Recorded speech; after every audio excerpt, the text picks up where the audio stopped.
If you've been fighting a crisis for a long time, the hardest part isn't the crisis itself, it's the mental exhaustion. You feel like your mind is constantly on high alert, suffocating under the weight of open variables, bad news, and worst-case scenarios. You can't sleep, you can't focus, and you can't breathe because your internal environment is completely flooded by external chaos. But Genesis 1 verse 8 shows us that you don't have to wait for the storm to stop to change your atmosphere. Genesis 1 verse 8 says, "And God called the firmament heaven." Think about the sequence. In the previous verses, God built a heavy, structural barrier to hold back the crushing weight of the ocean.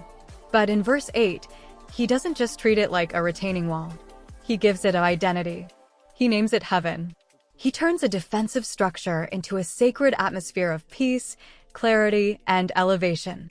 This is the peak of identity reinforcement. When you build a certainty structure in your life, you aren't just surviving. You are creating a sanctuary. You are reclaiming the space above your head so you can finally think clearly again. Then the verse locks in the rhythm for the second time, so the evening and the morning were the second day. Notice that the evening still came back. The cycle didn't break just because God built heaven. The difference is that now, when the evening comes, you aren't drowning in it. You are watching it from inside your structure. This is where you activate the "I do this anyway" principle to compound your consistency. The first time you execute a boundary, it feels like a fight. The second time, it starts to feel like a rhythm. The stress returns in the evening.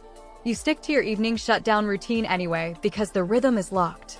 The financial anxiety knocks on the door. You review your strict budget and look at the facts anyway because the rhythm is locked. The hostile timelines try to invade your mind. You step back, breathe, and protect your peace anyway because the rhythm is locked. By repeating the discipline, you lower your brain's chronic threat prediction. The mind stops screaming, "What if this gets worse?" and starts realizing, the evening is here, but I have a structure, I have a rhythm, and the morning is inevitable. Stop letting the chaotic waters of this world dictate the air you breathe. You cannot eliminate the storms of life, but you can build a firmament so unshakable that it becomes your own personal heaven. Stop participating in the panic. Build your structures, lock in your daily rhythm, and give your space a new name. Look up above the chaos, breathe in the clarity, and rule over your day.